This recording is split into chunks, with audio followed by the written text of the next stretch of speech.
seems relatively non-controversial. Scott Ross, though, was the director of One Wisconsin Now. He opposes these laws, and he joins us. Scott, I don't know if you saw the interview we just did, but it was with a self-described progressive on the campus of Evergreen who has been physically threatened because he has a different view. And this kind of thing is happening on a bunch of campuses, and I would think that sincere liberals would be upset about it and would be trying to fix it, but they're not. Why?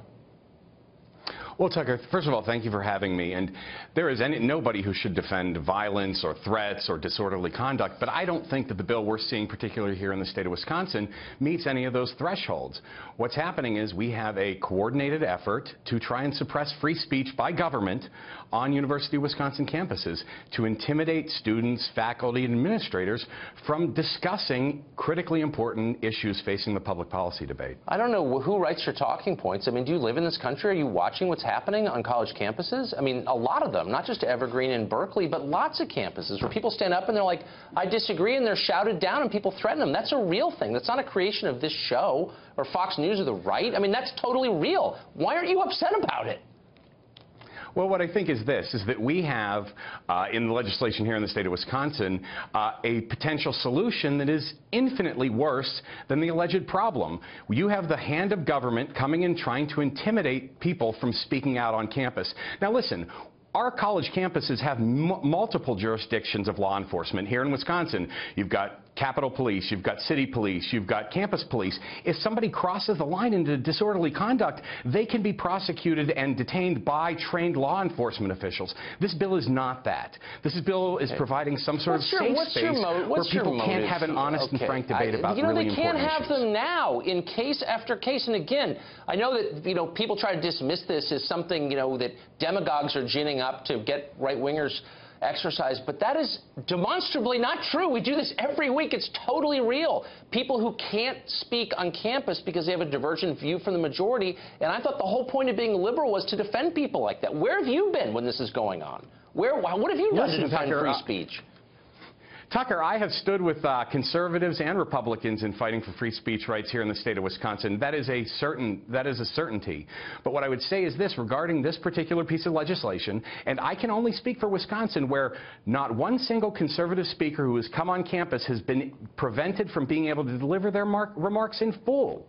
And so I think that's the thing that we have to remember here, is that once you create that chilling environment where people are afraid to speak out, that's where you don't have the opportunity to listen to each other, it's almost like find out what the decision. Do you have kids in school? Because I've got 4 of them. And you talk to any of them or their friends or anybody who's in college right now, and they're like, look, I don't want to give my opinion because I'm going to be penalized. Anyone who's not in a very specific narrow band of progressive thought is hurt. That's totally, I mean, are you not aware of this? I think that threatening anybody with violence or intimidating them is a terrible thing that should be prosecuted. What I don't like is the government, big government, coming in and writing laws that tell people they can and cannot speak on campus, and that is what this legislation is here in the state of Wisconsin. This is already government. What do you think UC Berkeley is? No. What do you think Madison is? These are government schools, and the government is doing literally nothing to protect the rights of the minority. And again, this ought to be something that you're like waking up mad about every day. Where are liberals? Are there any left?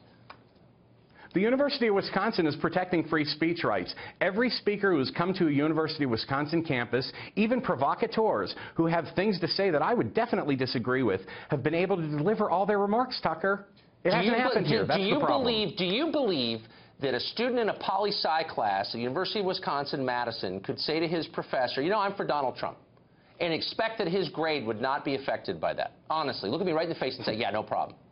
Absolutely. That's ridiculous. But what I will say is this. Wait, you're we saying got the records for the creation of this bill here in the state of Wisconsin. Wait, hold on. And what we found was that they had originally wanted the Republican Attorney General to be involved in the prosecution and oversight of this, and he flat out refused, and they had to take him off the bill. I don't care what your Republican Attorney General thinks this is a step over the line. Then the legislators should think the same. Some Republican thing disagrees with me. That means nothing to me. Where are the elected officials saying we're taking an absolutist position on the First Amendment? You should not have your rights abridged as enumerated in the Bill of Rights. The first one is a right to say what you think is true.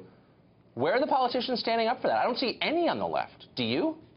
I would have to disagree with you strongly on that, Tucker, because, by allowing people to have that expression, the government isn't getting in the way of free speech.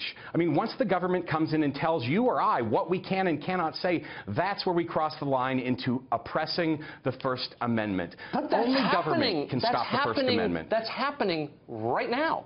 I mean, that's happening. If Milo Yiannopoulos can't give a speech at UC Berkeley, a government school, then the government is complicit in his First Amendment rights being taken away, no? Well, I would agree that you've given me a handful of examples that have happened around the nation. I've got like a huge. I mean, I could bore you. My viewers are very familiar with them because we talk about it all the time because we're not a liberal show because we believe in the First Amendment. I can't speak to that. I can tell you what goes on in the state of Wisconsin, which is we are allowed to speak on campuses. The Republicans want to stop that. And, you know, again, the Attorney General opposes the idea. And actually, the author of the bill himself, one of the Republican state representatives, was on public radio, was asked about the constitutionality of it, and he said he agreed that there were constitutional problems with this particular piece of legislation. Someone's got to stand up for That's why we're trying to stop it here in the state of Wisconsin. We do hope some of the Republicans will join us in this and stop Scott, it from happening. Thanks for joining us.